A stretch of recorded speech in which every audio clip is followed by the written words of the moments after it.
Bonjour à tous, nous sommes bel et bien dans le dessin technique.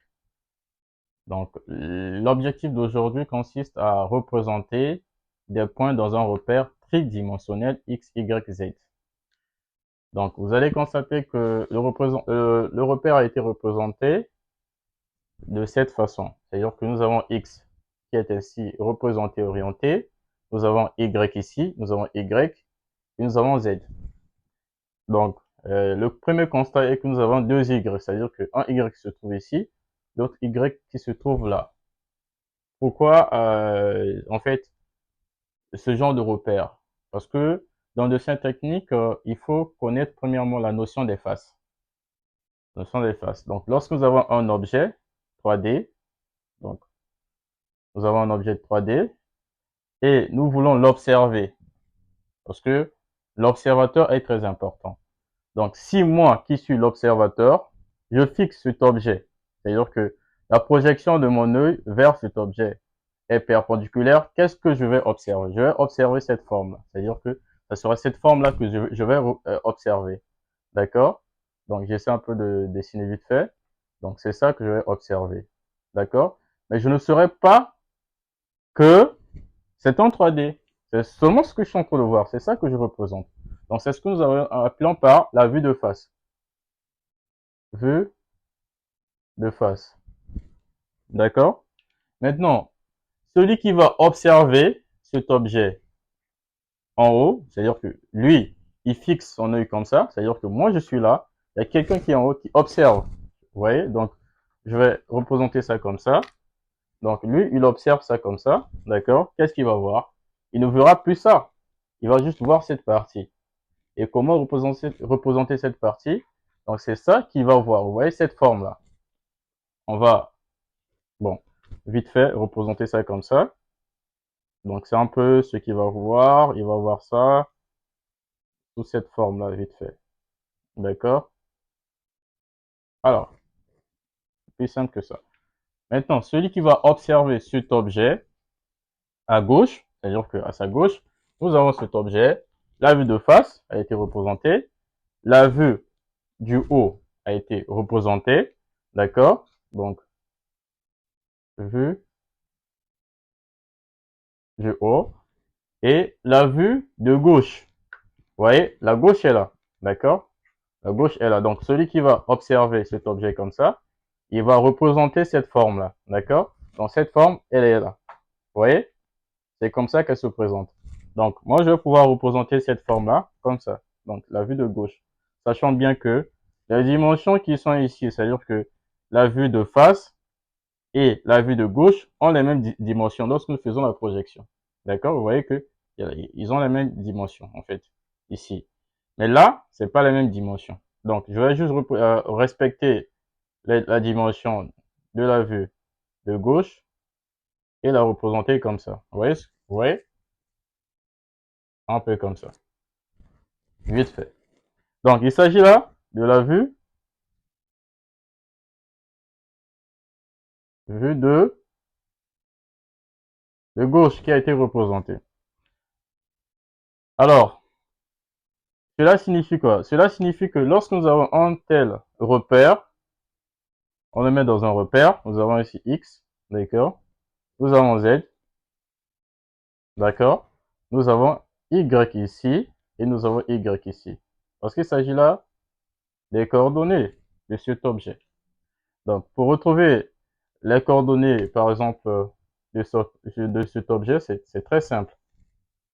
Mais la présence de Y, donc qui se double, c'est-à-dire que nous avons Y ici, nous avons aussi Y ici, se justifie. Parce que vous allez constater que cette distance-là, c'est ce que je disais. En fait, cette mesure-là, d'accord, elle, la vue de face, est la même que la vue de gauche. Vous voyez, les mesures, cette mesure-là, ça conserve en fait. D'accord? Mais cette mesure, vous voyez, la vue du haut et la vue du bas, vous voyez, c'est ça. Ça, c'est la vue du haut. La vue du bas, elle est là. C'est la même chose en fait, parce qu'ils sont symétriques. Vous voyez? Donc, cette mesure-là, la vue du gauche, vous voyez, on est là. Donc, qu'est-ce que nous allons représenter? C'est-à-dire que c'est un peu ça que nous avons comme la vue. Donc, cette mesure-là, c'est-à-dire que cette mesure-là, cette distance, d'accord? s'il faut l'appeler, je sais pas, A, est la même que cette distance. C'est le même A. Donc, là, si nous faisons la projection, vous voyez, pour faire la projection, bon, je vais vous montrer ça après. Donc, c'est la même mesure. Donc, c'est-à-dire que cette mesure-là, cette distance, c'est la même distance que ça. Cette mesure. D'accord? Nous pouvons aussi prendre un exemple terre à terre avec un bout de papier. Alors,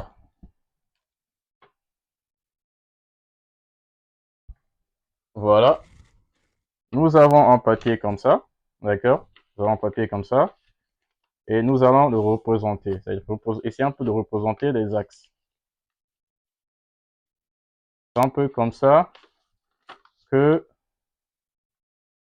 voilà, ça se présente. On va vite fait représenter. Voilà. Vous voyez, ça c'est notre plan. Voilà, c'est notre plan. Notre plan se présente comme ça. Vous voyez?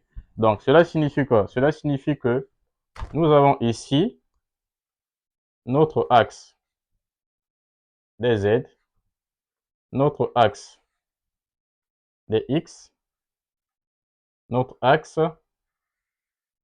des Y. Vous voyez? C'est comme ça que notre plan se présente. D'accord?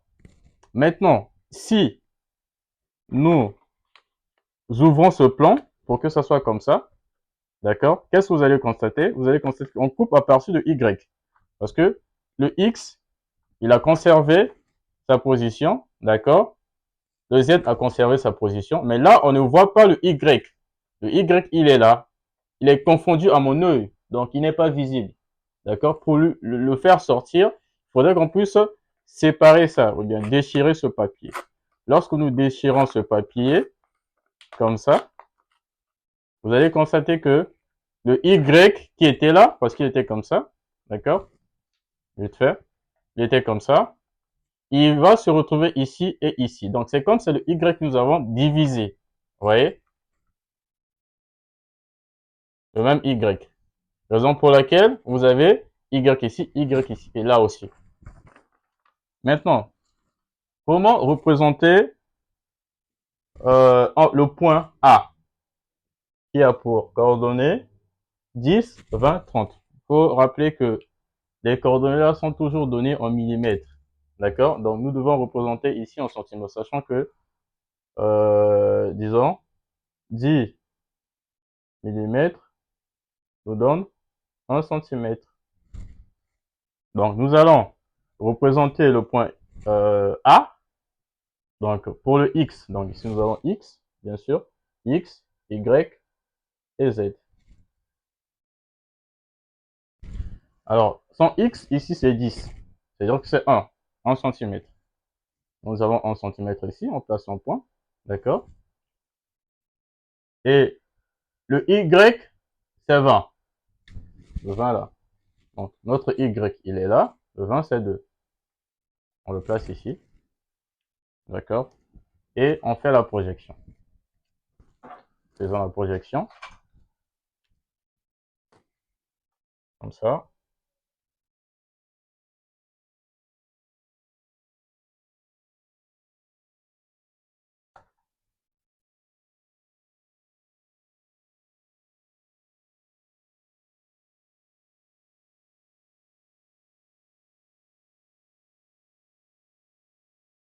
Nous allons retrouver ce point-là. Et le Z qui est à 30. Donc 3. Le voici. Le Z est là. Donc 1, 2, 3. 3.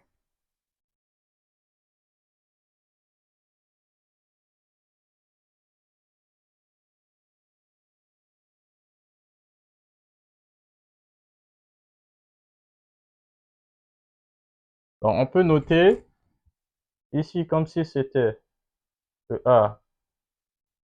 Bon, ça dépend. A1. Notons A2. Donc A1 ici. Et nous avons A2 là. D'accord? Donc, nous avons pu avoir ces points-là dans le plan. Ça, c'est le plan 1, le plan 2. D'accord? Et il nous faut le point, c'est-à-dire la projection de ce point dans ce plan. C'est-à-dire que ça, c'est comme la vue de face, d'accord? La vue du haut et la vue de gauche. Vous voyez? Donc, la vue de face, elle est là. La voici. La vue du haut, voilà.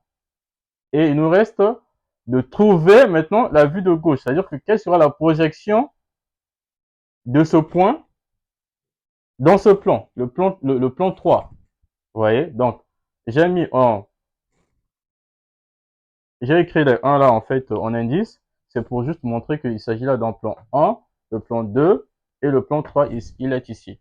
Comment faire la projection? Nous savons bien que sa distance, c'est-à-dire que la vue de face, d'accord, conserve sa distance à la vue du gauche, c'est-à-dire que de gauche.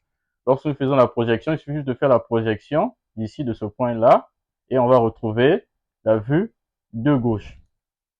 Et pour la vue du haut, c'est aussi la même projection.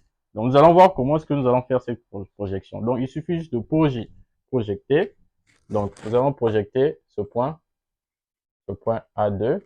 Ici, un peu le projeter ici. Vite fait. On ne sait pas parce qu'il va s'arrêter. D'accord? Maintenant, pour le point A1, nous allons aussi essayer de le projeter ici. Alors, comment? Parce que j'avais dit que non. Cette mesure-là, c'est-à-dire que cette mesure-là, vous voyez, le A là. Le A là, c'est quoi? C'est ça. C'est ça. Vous voyez? C'est d'ici jusque là. C'est le A. C'est le même A qui est ici. Comme ça.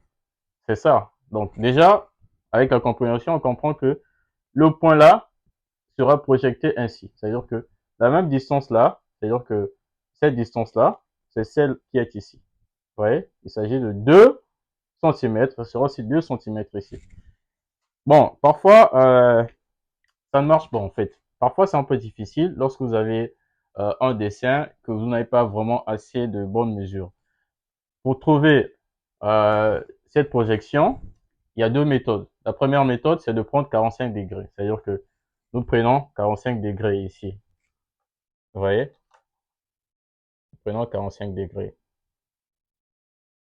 Faisons la projection comme ça,